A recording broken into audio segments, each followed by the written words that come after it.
of Jesus' birth a little differently. And, for John, it starts this way: the light shines in the darkness, and the darkness has not overcome it. And that's a beautiful line. And it's in a time that, boy, over these last few days, I mean, sort of head spinning compared to where we were on Friday. We had a, number of tragedies: Brown University, tragedy at Bondi Beach in Australia, tragedy with Rob and Michele Reiner getting murdered by a son who was struggling with addiction. All those over the last few days.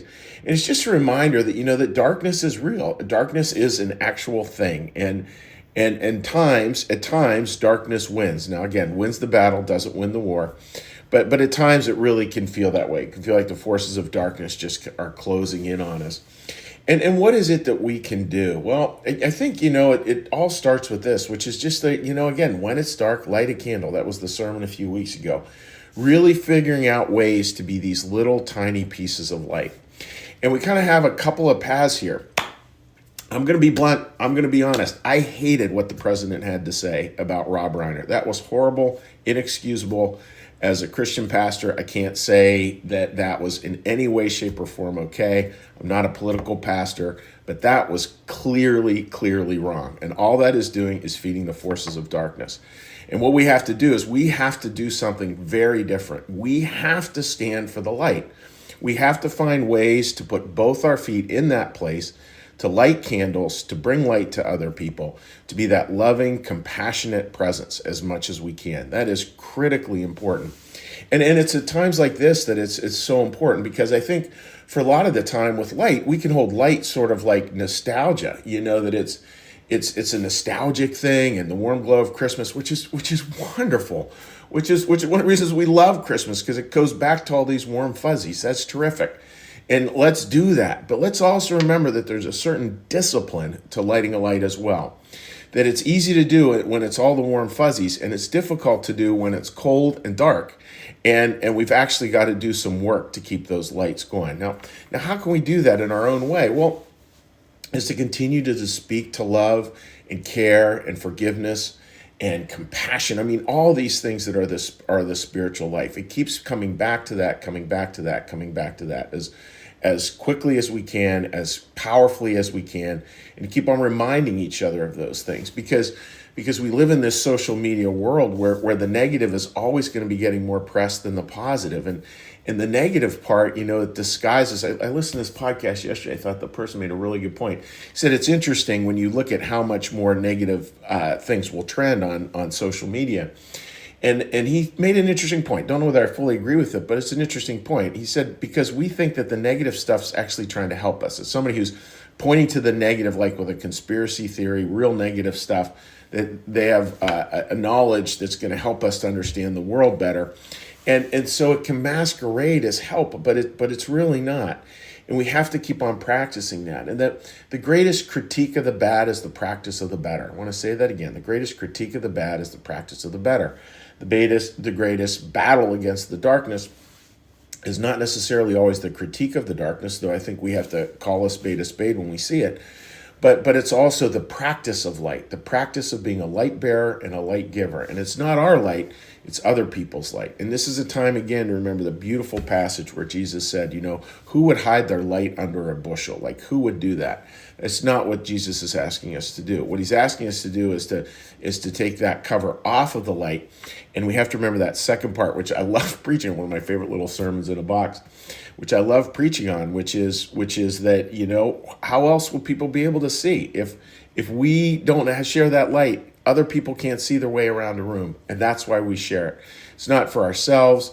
It's really to help other people see. And that's what we want to keep on doing. Critically important as Christians, that we be the very best of Christianity in times like this. And just think, what does that mean for you? What does it mean to be the best of Christianity in a time like this? Well, it means really, again, everything Jesus said is, it's this deep acknowledgement of that. My job is to bring to compassion and love to the person right in front of me. Like, that's what God's going to give you. God's going to give you the opportunity today to bring that light to somebody who's probably within 3 feet of you most of the day or a large part of the day. Like, bring the light there as best you can, and continue to do that. Like, bring your light today, and let's see if we can, I don't think we turn these things around, or that we we eliminate them, but we sure do our bit to bring some healing to the world. And maybe that's what we're supposed to do this week. So I hope that makes a lot of sense, friends. And and I'm just wishing you all the best today, all the very best. And what we're going to do now is we're going to come in for a little meditation, little prayer, little blessing, and then we'll say hi to our dear friends on Facebook. So with that, dear friends, let's get a little breath.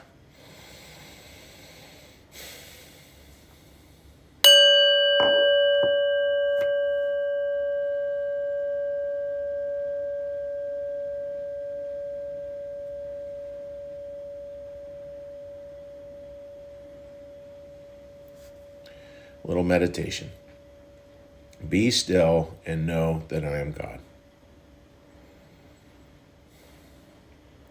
Be still and know that I am.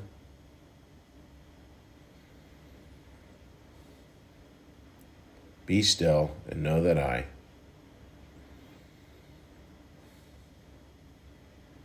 Be still and know that. Be still and know. Be still and. Be still.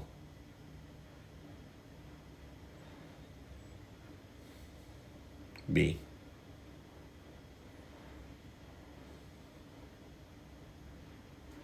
Our Father, who art in the heavens, hallowed be thy name. Thy kingdom come, thy will be done, as in heaven, so upon the earth. Give us this day our daily bread, and forgive us our debts, as we also forgive our debtors. And lead us not into temptation, but deliver us from evil. For thine is the kingdom, and the power, and the glory forever. Amen. May the Lord bless you and keep you. May the Lord make his face to shine upon you and be gracious unto you. May the Lord lift up his countenance upon you, bring you peace, and bring you home. Amen. All right, dear friends, let's give a little cheery hello to folks and see what people have to say. Flip onto this. Let's get it going here. All right. The Lord is my light and salvation. Whom shall I fear? Comes to mind. Let us be bringers through the Lord's help. Thank you. You're welcome, Jenny. And thank you for bringing your light to everything. Marcus, and good morning to you, buddy. Hope you're doing quite well. Looking forward to our little team lunch today with you and Maggie. That'll be wonderful. All right. And then flipping over to here. Patty, good morning. How about them Steelers? It was kind of funny, Patty. It was the first thing I checked this morning was the Steelers score, and they won. So that was really fun. And Linda, good morning to you, my dear friend. I hope you're doing well. All right, everyone. Well, listen, God bless. Have a wonderful day. Bring a little light, bring a little healing. Sorry. Do what is God is calling you to do today, to just be a little bit of a